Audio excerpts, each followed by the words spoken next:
On this episode of Star Trek Universe, we are talking about Prodigy 1x06 Kobayashi after these words from our mystery sponsors.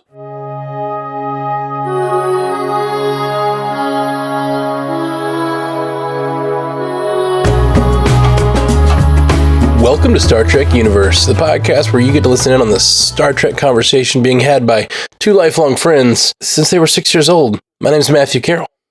I am David C. Robertson. How you doing tonight, Dave? Man, I was okay. Mm-hmm. And then I watched this episode. And now you're great. Now I'm great. Right? What a great episode. You know, I said on Twitter, this is possibly the best episode of Star Trek I have seen in the past year. What I didn't say, maybe says Trials and Tribbleations. That is very much showing the kind of Star Trek you like. I mean, those are two very, very singular episodes. They're like episodes that grab pieces of content from other Star Trek and infuse them into new Star Trek. Look, man, I love a good, like we said last week, I love a good episode where we're debating big moral questions and I love all that.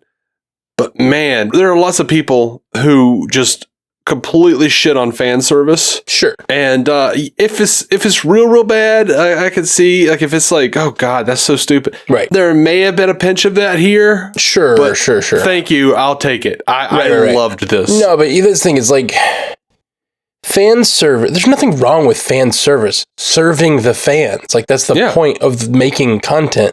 I am a fan. Service me. Yeah, please service me. I don't want you to like shove a character from way back in a scene that's like incredibly, salient and important for like Michael Burnham or something. Like there are moments to do it, and this episode is like, and just like Trials and Tribbleations, those episodes are designed to be fan service in a way that's still like a fun episode on its own, and this was a great episode, and it was actually really wonderful for Dahl, right? I'm spacing on his name because it's been so long, but I think this episode's wonderful for his character.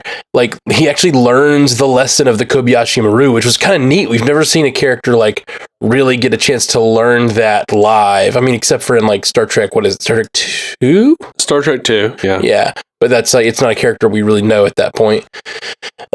So it was just nice to see that and kind of learn it in an interesting way, because he did the Kobayashi Maru. He was stubborn, and like that's a thing we know about Dahl, and it's like he had to do it 50 times before he'll realize. And actually, it's kind of funny. This actually mirrors very well a Lower Decks episode recently where the main character did a test 50 times trying to get through it and get through it perfectly. Very similar, actually. And then Dahl still couldn't achieve it, Because they had done that on Lower Decks, I really was expecting Dahl to like reprogram it so that he could win. Like, I was expecting that scene, like, how do you even beat this thing? And like, oh, it's a no-win scenario.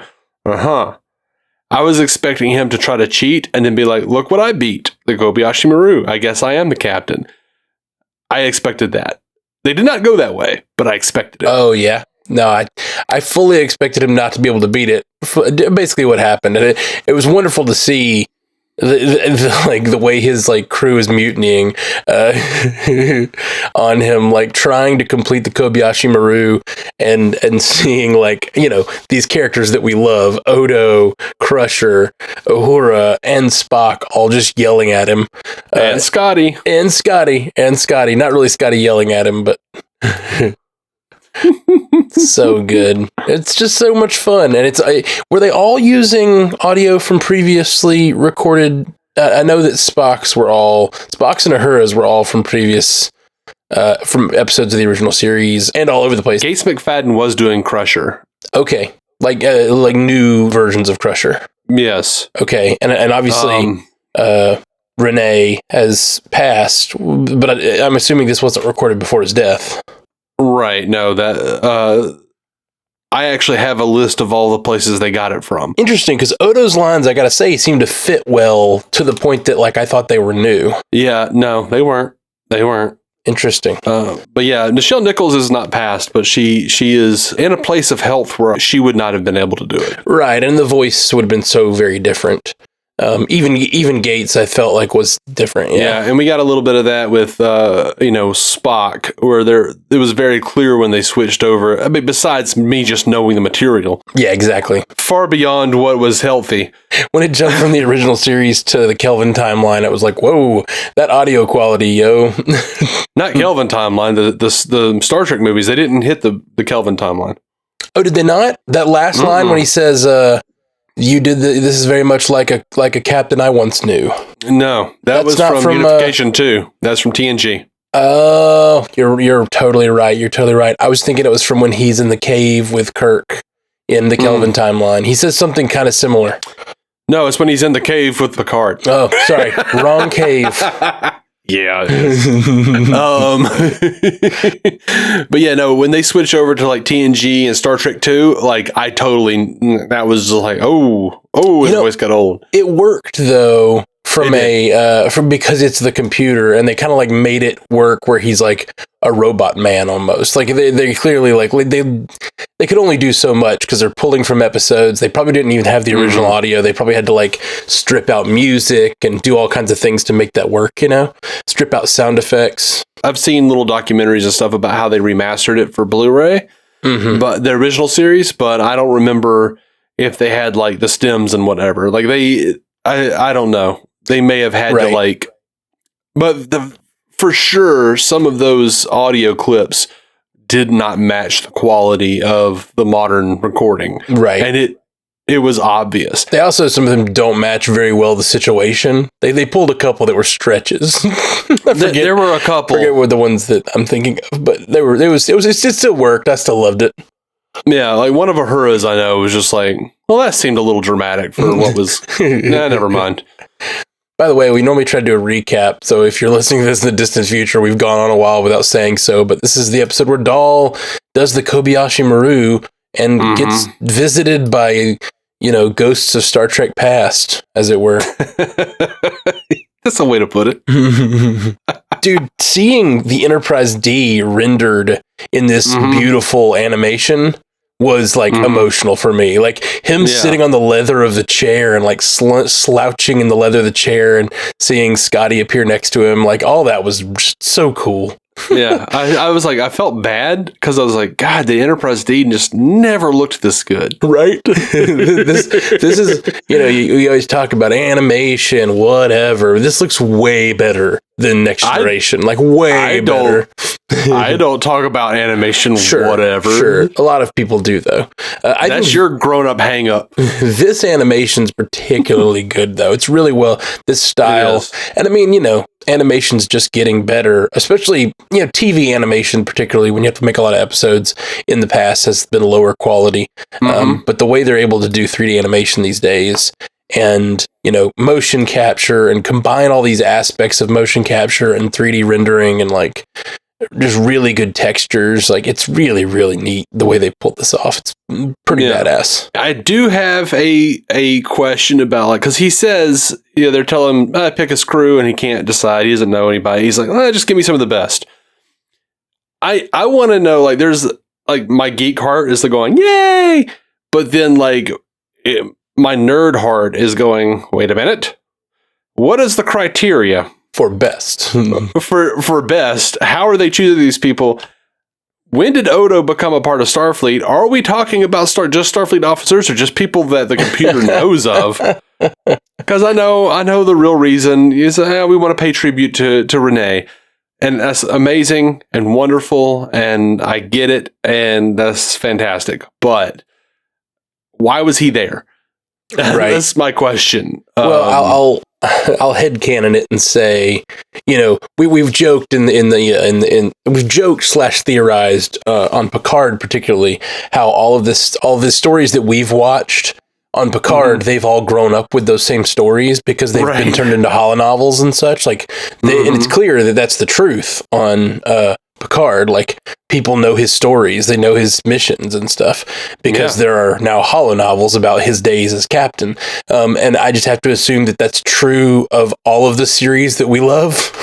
And so that way it makes sense that Boimler loves the same people we do, and it makes sense that like I just have to imagine now that like in the world of Star Trek, there's some of the most popular series of holonovels are called Enterprise, Deep Space Nine, Next Generation.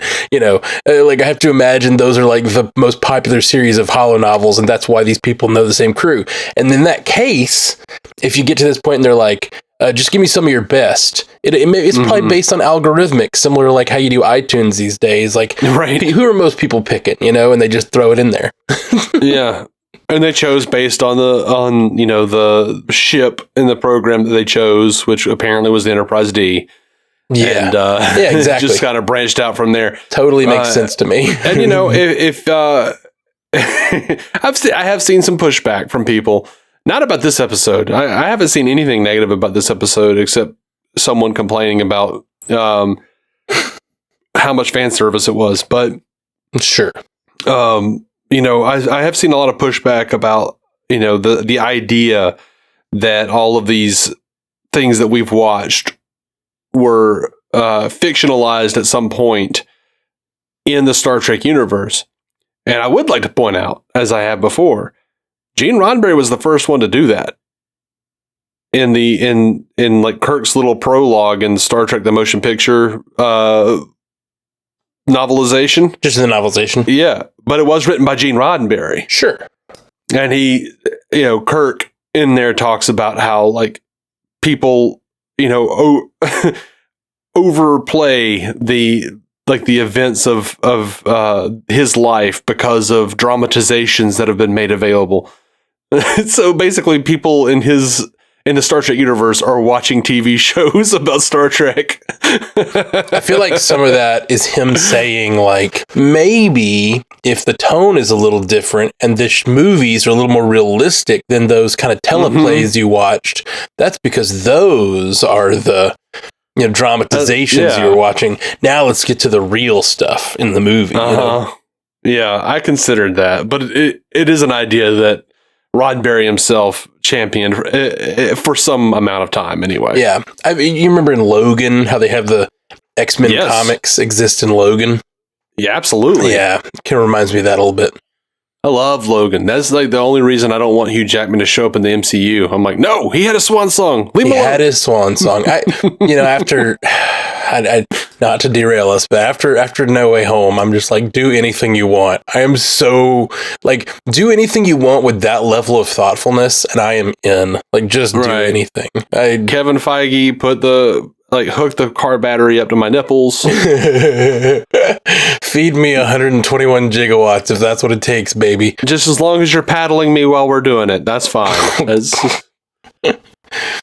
Spank me, daddy. I have been bad. All right. Let's get back to I feel like every time we talk about the children's show, we get into a weird place. It's not relegated to the children's show. Yeah, if anything, this is probably the most fan servicey of old fans. This show has had a lot of reference. I mean, clearly, I said that like it was like even a contest, but like every other episode of this particular show has been very, standalone of its own. And then this episode was super referential of other Star Trek, it was in such a fun way. And I'm really curious to see what like my niece thinks of this episode because, it's will she like these characters that are popping up? Will she know about them? Will she like Mr. Spock and his super pinch, Yeah. So it's interesting to see. Or will it just be like, who were those guys? And why did they sound weird? If she even notices. Yeah, no, I think other than Spock and Uhura, and Uhura didn't speak as much. Other than Spock and Uhura, everybody else sounded great. I think most of the time everyone sounded great. There were just a few instances where it was like, ooh, that archive audio is not great. Yeah, exactly. But it's okay. I don't mind. It's funny that he tries to high five Spock. Or he does high five Spock. He does high five Spock. Absolutely. And Spock, I love the glance at the Spock gives him the live long and prosper, and he high fives him, and there's just like right before he disappears, there's just a glance at the high five of sort of annoyance. Dug it. It's really good. It was fantastic. Yep. Great episode. It really achieved its goals. And here's the other thing is, I watched it twice. And on after the first watching, I was like, man, that was a very focused episode. Like, it was really about, like, it started out, I was thinking there was going to be a lot more going on. There's all this other stuff happening in the background, but, like, it really stayed focused on the Kobayashi Maru. And then I went back and thought about it, and a lot of stuff happened this episode. We found out about Chakotay was the captain of the Protostar. That's crazy. We found out that there was another crew. That's a big deal. We found out the mission is somehow corrupted. They don't know what the mission is. They also know that like they break down Janeway's like memories, and it's written in the code of Gwen's people, which is like not possible. And like we've discussed some of these theories about like how are her people connected with Starfleet, and what does the Protostar mean? And like, seems like we're really getting into that mystery this episode. And then also the freaking bad guy, for lack of a better term, because I can't remember his name right now, gets another progeny. No, he doesn't. He doesn't? That's the point of confusion I've seen online. And a lot of people are missing that when they went to that scene, it said 17 years ago. So we were watching the birth of Gwen. Oh, no, I didn't see that at all. Yeah. So he doesn't have another one. That was the conversation leading up to the birth of him Gwen. deciding to birth her, basically. So at that point, 17 years ago, they had already been looking for the Protostar. Okay. Yeah, no, I totally missed that. Yeah. I'm going to have to rewatch that scene because I totally didn't get that was 17 years ago. Okay. Yeah. I thought you made another progeny, and I was like, are we going to get some sort of like one that's sort of loyal to him and one that isn't? And now she's going to have to kind of fight her sister or brother or something. I don't know what they're trying to do here. It seemed weird, but that makes a lot more sense, but it seems really out of place to put it in the middle of this episode. Well, it makes sense because right before that, Gwen is talking to the what's the thing's name? The Murph? No. The ball. The XO or XZ or yeah, whatever. The ball. I can't now. I'm under pressure and I can't remember anything. Like, but she's it's been too long. It's been like 6 weeks and we've completely forgotten all the names. I was feeling super proud of myself when we were watching this show because I was like, I know everybody's name. And then we came back to it and I was like, I don't know anyone's name anymore. It's been 6 weeks. Medusan. She's the Medusan. Yes. The Medusan. Probably Star Trek fans going, you idiot.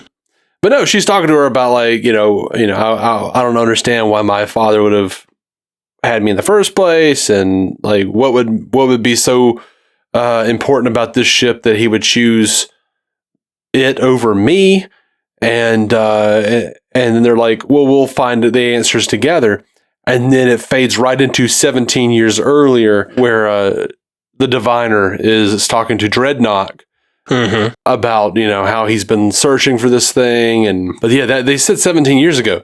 Now, the interesting thing about that, though, is when though they've never said it on screen, in the press release, they said that the year was 2383. Okay. Man, like, I don't know how this timeline is going to work.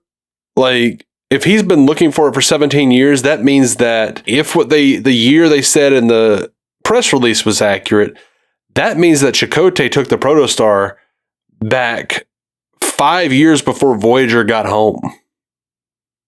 Well, we've discussed the idea of possible time travel with this whole thing. Yeah. Yeah, I don't know, man. That seems weird. I mean, we got people already screaming continuity error, but, Yeah, but we just don't know yet. What's on screen is canon. 2383 was never said on screen. That's right. I've been like really curious if this is going to be like in the distant future. You know, like it could be out in Discovery's time for all I know. Mm-hmm. Now that we know about the crew, I feel like this next episode we might get some like answers as to what happened to them, and maybe some more of this.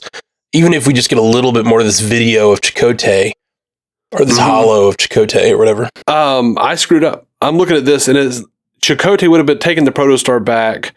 If he actually had been looking for 17 years, Chakotay would have had to have taken the protostar back 5 years before Voyager was thrown into the Delta Quadrant in the first place. Right. Okay. And then it's been, so this would be like 5 years after Voyager comes home. Well, what if it could be, hear me out now, that a young Chakotay. I mean, he looked pretty young. He really did. A young Chakotay. Well, no, that doesn't. Then why would Janeway be his number one? Never mind. That makes no sense. Well, it wasn't Janeway. It was the hologram Janeway. Right. No, still, I was just trying to throw out a theory that like young Chakotay was like the captain of the protostar before his Maquis rebellion stuff, but doesn't make sense if there's a holo Janeway on the ship. Unless he was always dreaming of Janeway. He wrote a holo. I don't know. That's why he trusted her in the end. No. Oh, no, man. I'm making it work. Don't worry. No, you're not.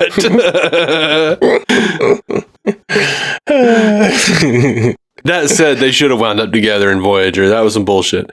Yeah, well, whether they ended up together or not, like the throwing her with Seven in one episode felt weird. Yeah, like it was in the last episode too. Yeah, exactly. Like, do you really have time for that? Ain't nobody got time for that. Come on, Checkers. You got time to be messing around with that Borg lady. What'd you call him? Checkers. All right. It was a thing because it's kind of like Chakotay. It was it was just something that came to me like years and years and years ago, many years ago, thousands of years ago. Back when I was on the old Rihansu Romulan AOL message boards, and Voyager was airing first air. Basically, I had a thing where I was like, Chakotay did nothing again this episode. I swear if Riker is chess, then Chakotay is checkers. And then I just started calling him Checkers, and I did for years. So that just slipped out. I like it. I didn't. I like it. It's funny because I've never heard you call him Checkers, and we've talked about Star Trek offcast for years, and now for 2 years oncast. All we've ever done is just talk about like how great DS9 is, or how great the original series. We've never really talked about Voyager other than say like not much. We talked a good bit about it, especially. We were prepping for, we mostly talked about 7 of 9, but we talked about it a good bit prepping for Picard. Yeah, but just a weird throwback. I haven't thought about it in a long time either. Yeah, it's funny. I just called him Checkers for a second. I forgot. Like, oh yeah, I'm 38, not like 17. It's weird when that happens. It's weird when, you suddenly just are thrown back a decade or two. Yeah. I've done it myself. Okay, well, can't, just nothing negative to say about this episode. Really fun. No. Fantastic. Really, really fun. A lot of big things going on. Oh, any other ideas about Murph? Now that we know that Murph can, like, take in a bunch of energy that should disintegrate him. No. And, like, turn it into a light and then just, like, absorb it. I don't know that he turned it into a light. I think it just exploded inside of him.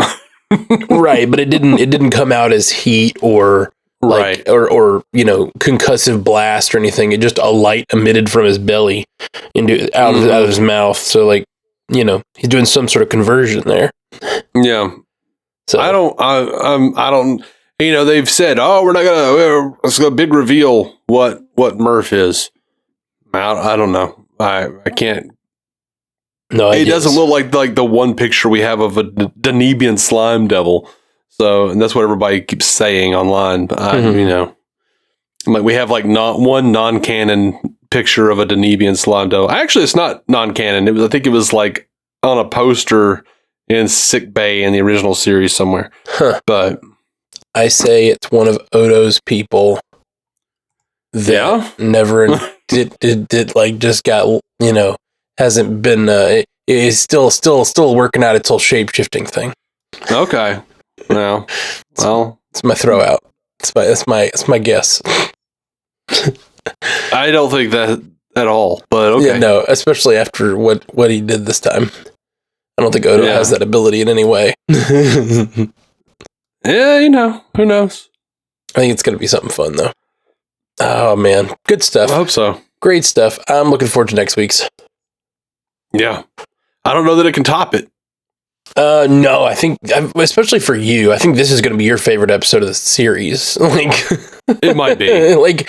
Like you said, nothing's been in some way this good since Trials and Tribulations. Like, this is so up your alley. And like, man, bask in today for you saw a great Star Trek episode. Yeah, man, I do. And to be fair, all these new shows, they do reference stuff a lot more than the old stuff used to, I feel like. But, yeah, you're probably right. So, I mean, I know Lower Decks definitely does. Oh, for sure. But what's fun is like being able to do those references and it still be. I mean, like this felt almost like a Lower Decks episode, with the amount of references and just like, but in a way that still felt like a fun adventure story. And sometimes Lower Decks feels that way, and sometimes it feels like a just a silly laugh fest, which is great, man. What a time to be a Star Trek fan, that we're just watching Star Trek every week. It's just crazy. It's crazy, man. It's crazy. Which we might be interrupted. Did you see the news about Star Trek Picard? No, what happened? Like, they came back to work after Christmas break on a Monday, and like 50 people tested positive for COVID, so that's been shut down for a minute. Yeah, dude, COVID is. I guess for the podcast to know, I currently have COVID. I have almost everyone I know has COVID right now, or like tons of people within 1 or 2 degrees of separation of me right now. Like, it's just like in my life, everyone has COVID, and then on top of that, like you said, I think I watched Colbert today, and Colbert was like, "Yep, I'm on the air, but I guess just barely," because it was actually a pretty good joke. He said, Seth Meyers shut down because Seth has COVID. Jimmy Kimmel shut down because Jimmy has COVID. He named like 4 of the hosts, and they all currently have COVID. Mm-hmm. Then he said, "I don't know what's going on with Conan. That's the longest case of COVID I've ever seen."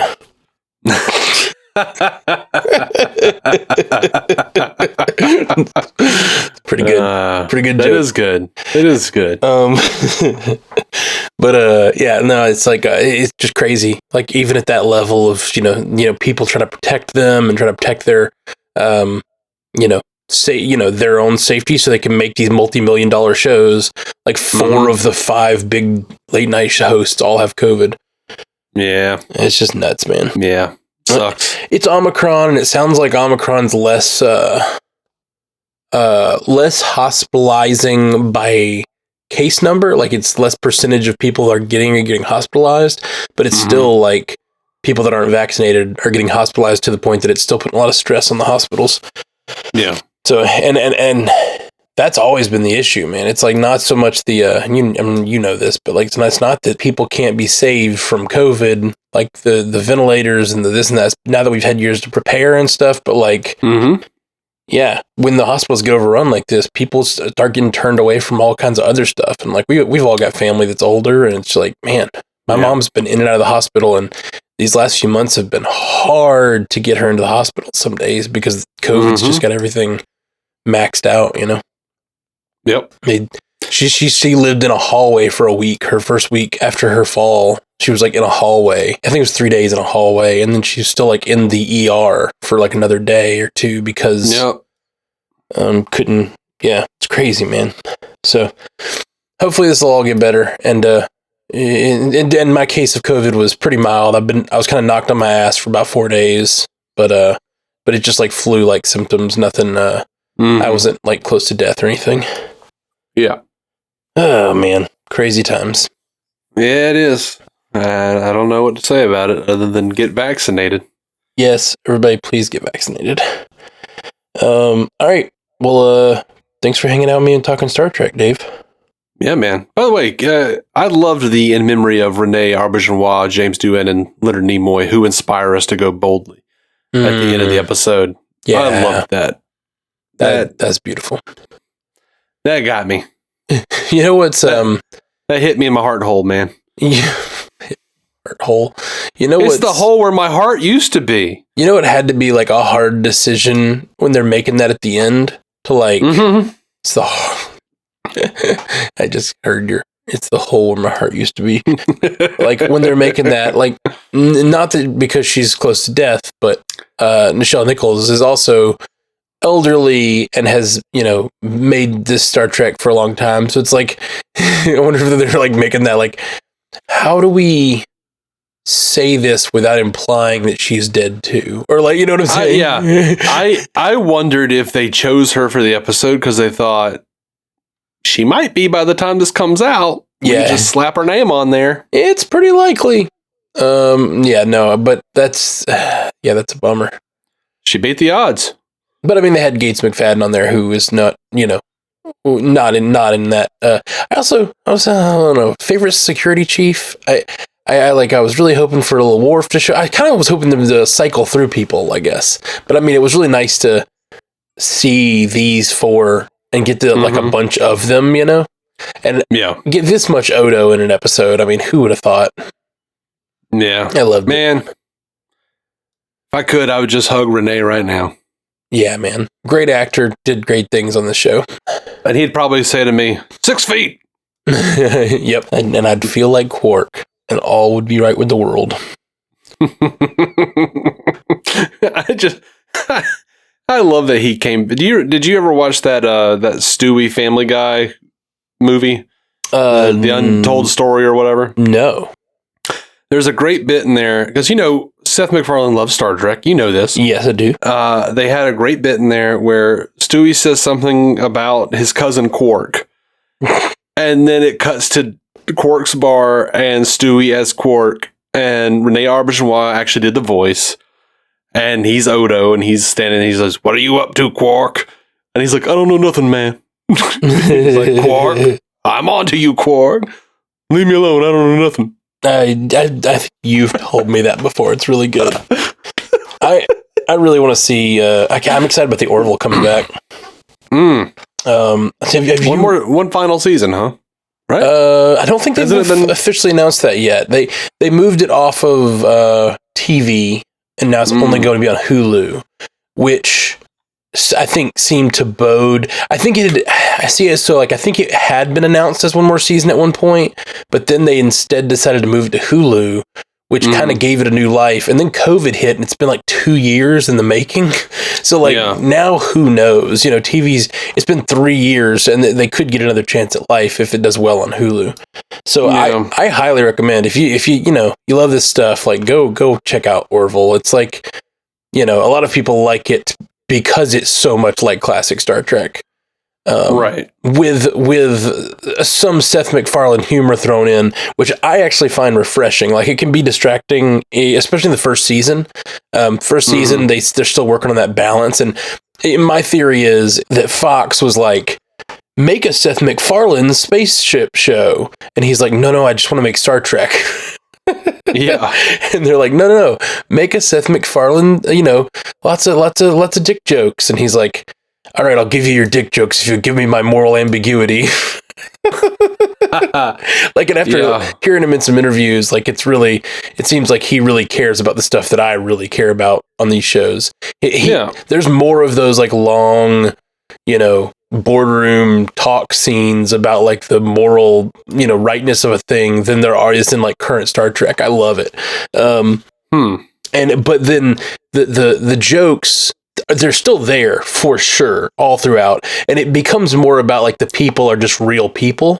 It's less about like let's make this a silly parody. It's more about like it's like a Starfleet type organization. It's the distant future, but we're still people. Like humans are still humans. They're still pulling pranks on each other. They're still they're still talking about their dating lives and stuff. And it's just not, it's like Star Trek, but not sort of like over sanitized or whatever. Yeah. I know there was a whole thing where he actually pitched to CBS doing a Star Trek series. Yes. And they shot him down because they're idiots. Mm-hmm. And then basically when that news came out, there was rioting on the social medias of Star Trek fans. Oh, I can't, no, I'd never watch a Star Trek show with that. And I feel like a lot of those same people, I know several of them at least that I have kept track of, now are claiming, the Orville is a better Star Trek series than any of this new shit that's coming. Guys, it is more like traditional Star Trek than any of the stuff that we're watching for this show.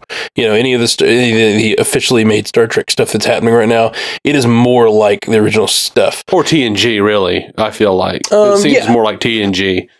Yeah. I mean, it's definitely of that era more than. I mean, it has elements of all of it, and there's a little more serialization than TNG. Mm-hmm. Honestly, it's like a really good balance, and obviously the humor is like a whole different aspect that just Star Trek's never had in this kind of way. I have been considering giving it another shot. Yeah, I think it's absolutely worth it. Get past the fourth or fifth, third episode. I think is called About a Girl. Mm-hmm. I think that's when the show finds a voice that it needs, and it continues to have that voice. It's weird, but like I said, I think there's this struggle going on between the producers where they're like, no, it needs to have more dick jokes, and he's like, but I'll make it funny, but I just want to keep making it, I want to make it feel real at the same time, Yeah. And So sometimes it's successful at that, and sometimes it's not. Yeah. Sometimes it's a little over, especially the first season. The sophomoric humor gets less and less as it goes on. Yeah. Like I thought it had been canceled, but yeah, I just looked it up and it's there. He's saying it's not yet. So weirdly, I have a tendency to like want to support a show after it goes exclusively to streaming. Because I do. I think streaming is the future. And sure, there's such a pushback. People are still so concerned with live ratings and saying, oh, well, this is going to be canceled because the ratings are bad. And, it's one of those things with the CW shows as well, where they're like, oh, the ratings are terrible. Why haven't they canceled it yet? And I'm like, because they do really good numbers on streaming. That's why. Mm-hmm. And like a CBS show that I can point to as well is the David Boreanaz show SEAL Team, which doesn't seem like it would be my cup of tea, but it's actually really good storytelling. And it's got David Boreanaz, so you're going to give it a shot, Yeah, I mean, it's actually pretty damn good. And I didn't give it a shot until like my wife was watching it, and I wound up sitting in and being like, wait, so what's his deal? Oh, shit. Who's that guy? And like, it's actually a really good show. And it's funny because last year they got canceled and they got picked up exclusively by Paramount Plus. So like the first like 3 or 4 episodes were going to air on CBS, and then they were going to, while they were advertising to their fans, we are going to go exclusively to Paramount Plus. And like the first episode there on Paramount Plus, so, like Boreanaz drops like 5 or 6 F-bombs. Oh, wow. Like they went full throttle. It's way more, violent. They curse a lot more. One of the guys told another guy to suck a bag of dicks. And I'm like, oh, they got, man, okay. They're leaning into this hard. That's funny. That's funny. Yeah. But yeah, I'm streaming is the future. Network television is clearly the past. Oh, for sure. Let's move this along. I'd like to support things that are on streaming exclusively. Well, and it's also what you talked about last week, which is like the CW effect, where they focus too much on the episodic, and you're just like, oh, just stop it, just stop. We know he's just gonna shoot this guy with an arrow at the end. Like, it's fine. Let's move along. We need to get to the next. We need to get to the next beat in the storyline. We don't care about the villain of the week or whatever. And that's, I mean, to be honest, that's been a complaint since Buffy. And we're talking, what is that, like 30 years now? Yeah. How many years ago is that? 20 years, something like that?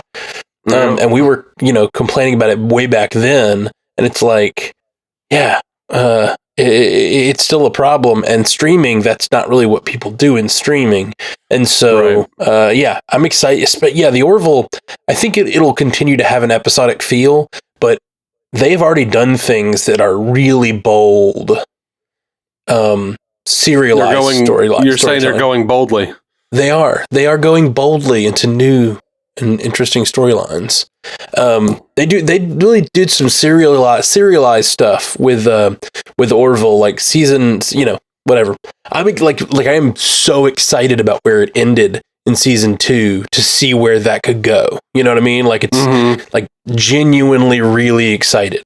And then that's just cool because it started as very much a sophomoric humor sort of show, but it's built a world now. And like, I'm about as excited about where the Orville universe goes as I am the Star Trek universe, which is a lot to say, Yeah. Because like they're dealing with like the geopolitics of what's going on out in the world with different alien races and stuff. And like, now I have a good sense of who all of the players are. And like, he like got to create his own Star Trek universe from scratch. That's so cool.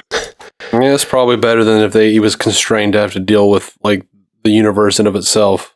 Yeah. I do think his tone put on over Star Trek could have been weird, but like I feel like if they let him do it his way, he might have been able to pull it off, because like what he's doing now on the show feels a lot more like it would have fit into the Star Trek universe than what he was doing for season 1. Well, I mean, if they just let him do an honest to Seth Star Trek, he may not even had all those jokes and shit. Yeah, that's what I mean. Yeah. Instead of it needing to be sold as a Seth MacFarlane funny show, it could have just been sold as a, hey, come watch the Star Trek show and it's going to be good.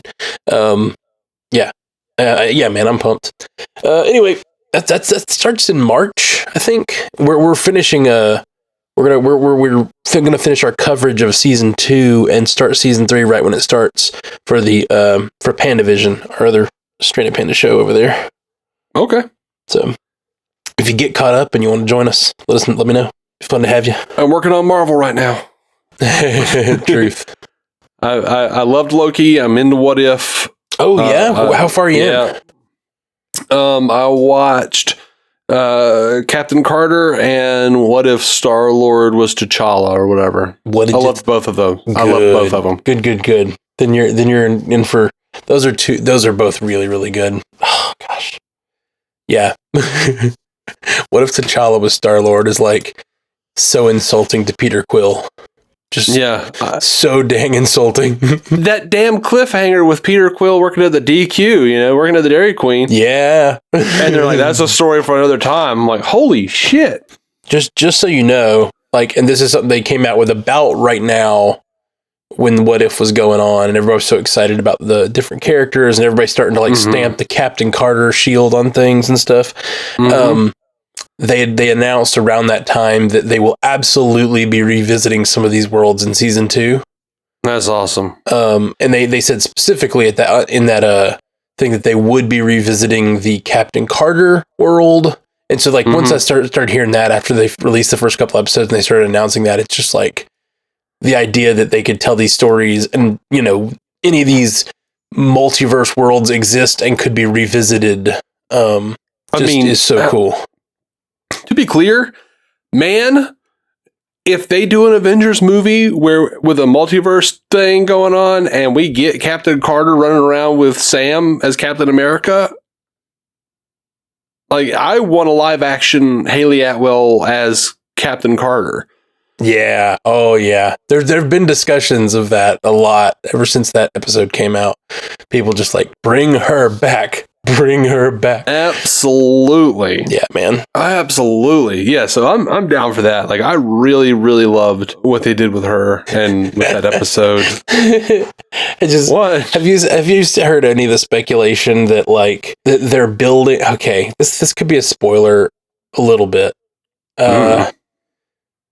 It's not a big spoiler. It actually it'll improve your experience, if anything. Okay. It's but slight Black Widow spoiler for those of you out there. Black Widow does not catch up with Avengers Infinity War. So there's this weird gap between Black Widow and Infinity War where we still don't know what happened. And there's been a lot of speculation of what they'll do. Like, they could still do more Black Widow content, and Black Widow is with Captain America when Infinity War starts. So there's this weird gap where, you know, Black Widow ends and Infinity War starts, and there's this, like, secret Avengers type thing that happens in between, right? Because we know that, like, Cap and you know, his whole crew, all of Team Cap is in hiding, running around, whatever. And then they join Wanda and Vision at that train yard or whatever in Infinity War.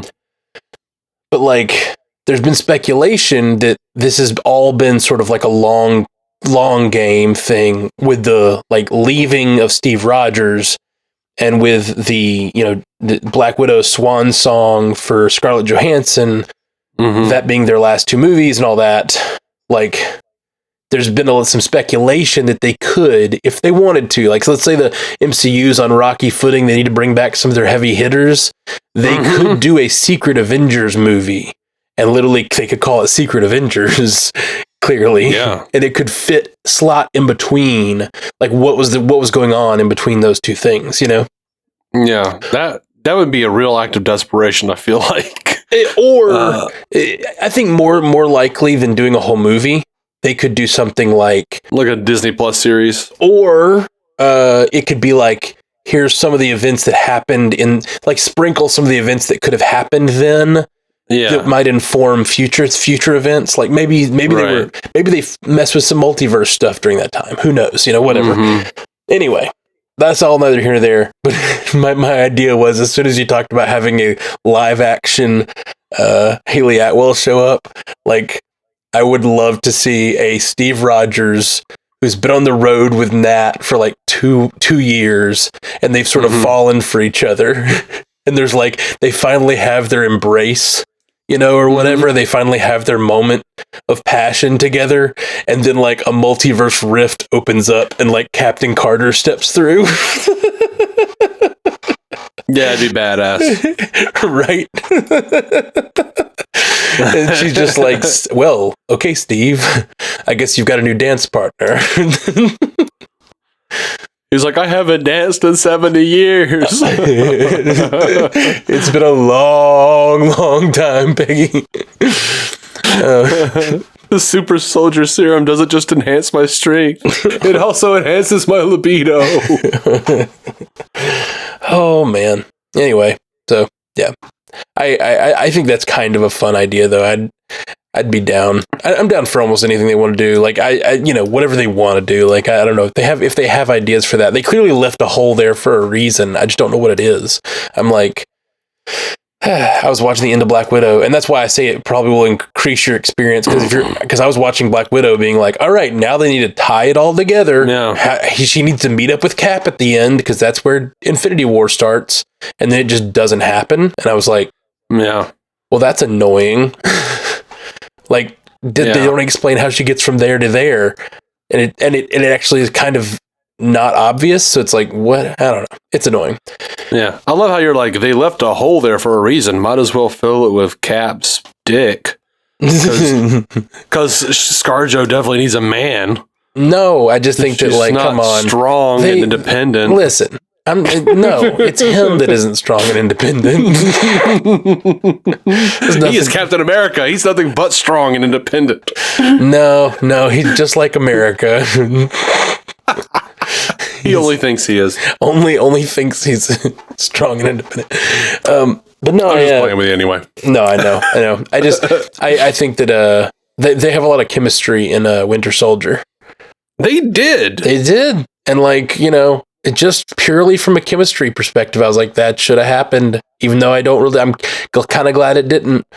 But because it lets him leave off with this romance with Peggy. And it would really kind of mess things up, with the whole ending with Peggy, if he ended up hooking up with Black Widow for a couple years there in the middle. Yeah. And then she buys it on some alien world. And he's like, well, I guess I'm free and clear. Well, that's the thing. You'd probably have to start that relationship and end that relationship in that movie somehow. And you could totally see it. They're just on the road for years together, and they have a bit of a fling at some point. Yeah. Anyway, but even if they don't have a romantic relationship, still, I think that movie's not a bad idea. I mean, all of those people are so good looking, man. You're seriously going to tell me that Stark hasn't thrown some big party and they all haven't hooked up at some point or another? I mean, come on. Yeah, who knows, man? Come on. Come on. Come on. All right. Well, thanks guys for joining us for this podcast about some show that I'm not sure where we started anymore. Star Trek Prodigy. Jolan True. Live long and prosper. Thank you for listening to the Star Trek Universe Podcast, a Stranded Panda production. If you'd like to hear more from David C. Robertson, check out the DC On Screen podcast or maladjusted.tv for his web videos. If you'd like to hear more from Matthew Carroll, check out the Marvel Cinematic Universe podcast or listen to his music. Just search for Matthew Carroll anywhere you get music.